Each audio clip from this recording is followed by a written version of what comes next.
So well everyone, hari ini aku berbahagia banget berada di satu wilayah namanya Balangan. Itu masih di kawasan Mengwi di Bandung Utara tepatnya. Sudah ketemu dengan brotherku, Made Cuplis. Nice to meet you brother. So hari ini kita akan explore seharian untuk melihat bagaimana berternak lebah itu. Banyak varian ternyata. Ada keunikan tersendiri perihal tentang berternak lebah. Ready, brother? Ya, Yap. oke, siap. Cus.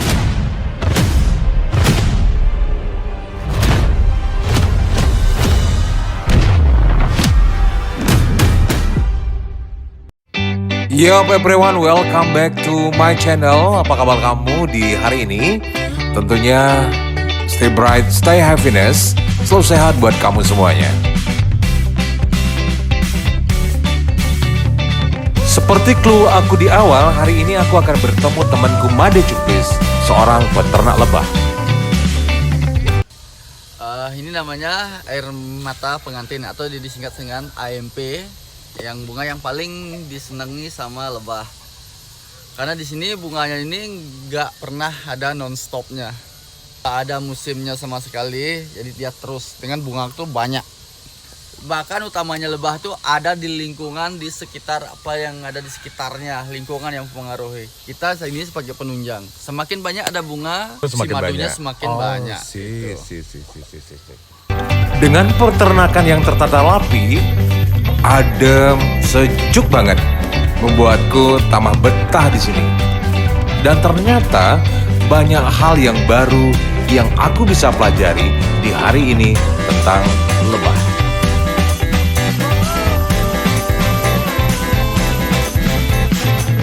Dari cara membedakan mana madu asli dan palsu, dan lebah itu madunya dari mana sih? Hari ini kita akan dapatkan jawabannya semua. Ini dah sarang lebahnya. Ini kita satu koloni ini nyebutnya satu log. Ini satu log itu ada 150 log atau di istilahnya 150 koloni. Satu log sama dengan satu koloni.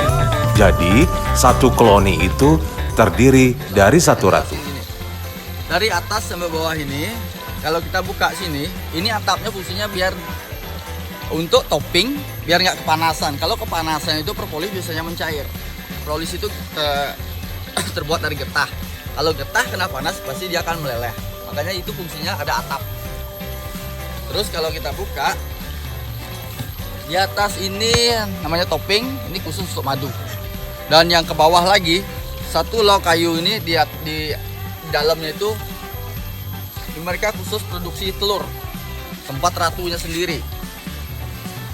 Kalau kita buka, kita tinggal buka kalau kita panen kayak gini ya.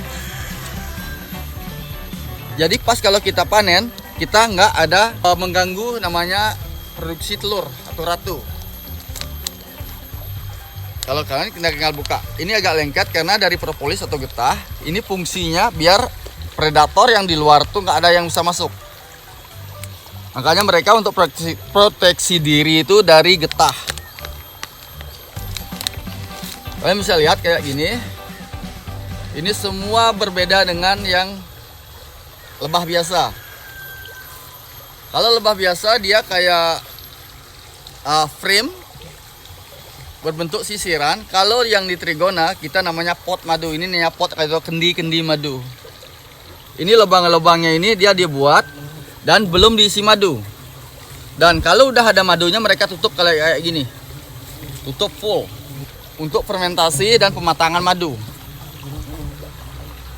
Kalau belum ada fullnya mereka pasti masih lubang kayak gini. Ini propolis dibuat dari getah tanaman, semisalnya manggis, nangka atau mangga.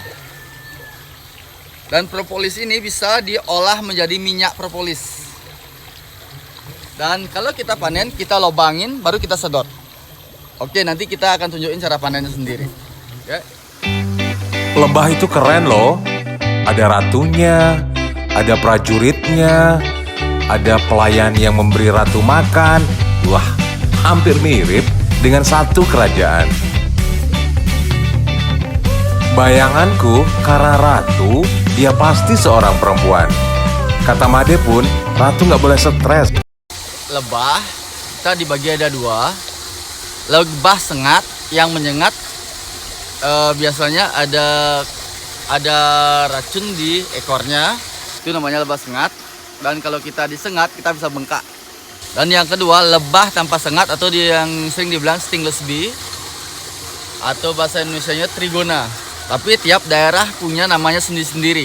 Misalnya di Jawa ada yang namanya kelanceng, Sumatera sama Kalimantan itu kelulut.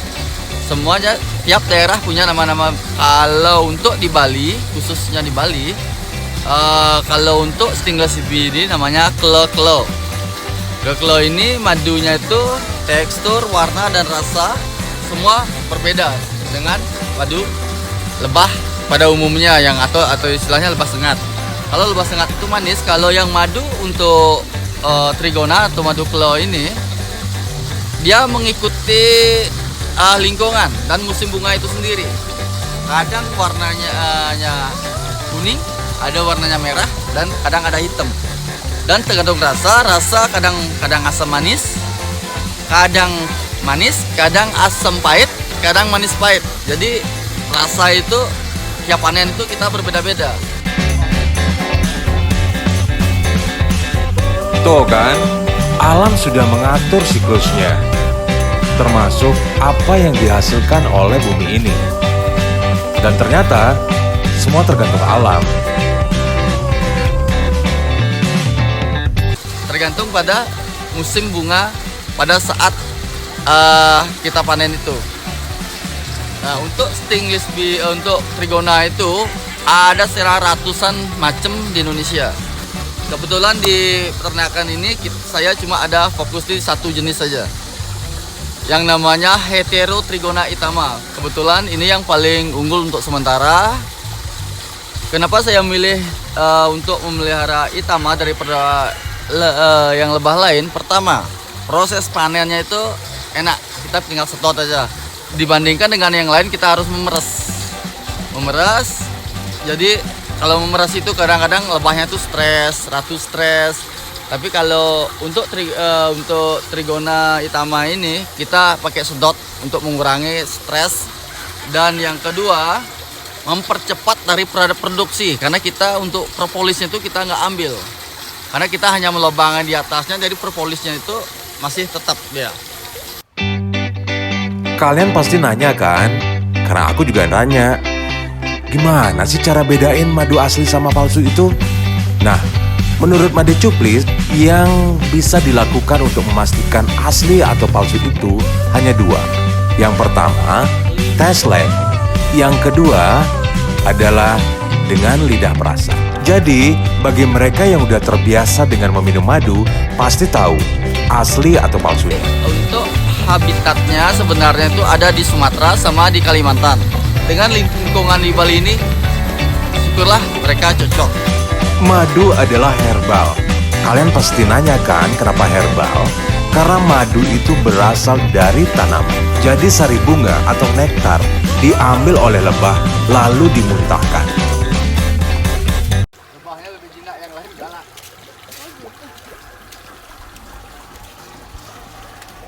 Saatnya kita panen madu.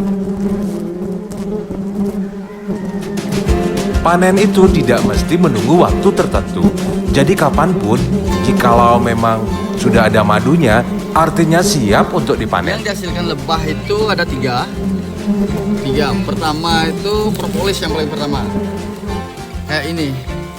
Pembungkus pot ini namanya propolis atau ini.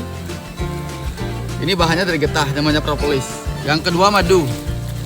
Madu yang kayak tot sekarang ini itu hasil lebahnya. Yang ketiga bee pollen, kita bilang namanya bee pollen. Rasanya itu ada pahit, ada asam, ada manis. Ini kayak protein. Itu bisa digunakan untuk apa? Kita untuk konsumsi juga bisa, untuk bagus untuk perkembangan hormon atau untuk stamina. Jadi itu bisa dibuat kapsul gitu ya? Kapsul kita keringin dulu. Oke. Ini boleh coba nanti. Pasti siapa yang mau coba ini? Tapi Asam. kayak buah gitu ya? Ya, vitamin C-nya tinggi. Ya, betul-betul tinggi.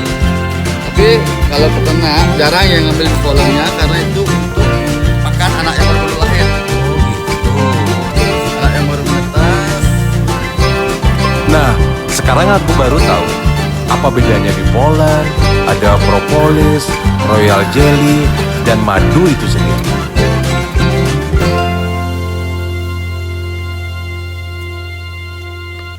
Yang gini semua pollen ini, pollen, pollen. Dari bentuk warna juga udah beda dia.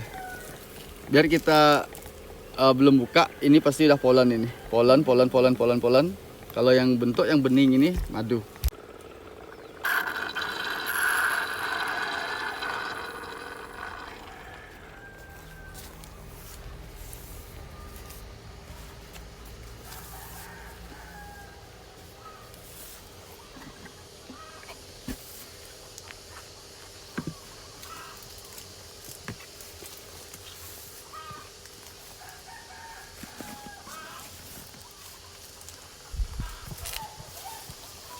Oke, kita lakukan ke proses penyaringan sekarang. Kita dapat segini dalam satu lot.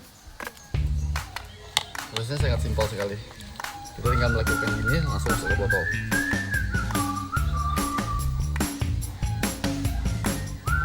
Ini fungsinya untuk menyaring kotor-kotoran atau lebah yang ikut kesedot atau benda-benda lain.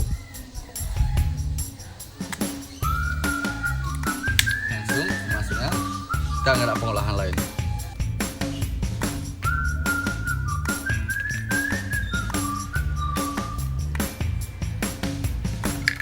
Ini namanya bee pollen atau serbuk sari yang tadi ada di log ini. Sekarang kita udah jadiin kapsul karena kalau lebih enak.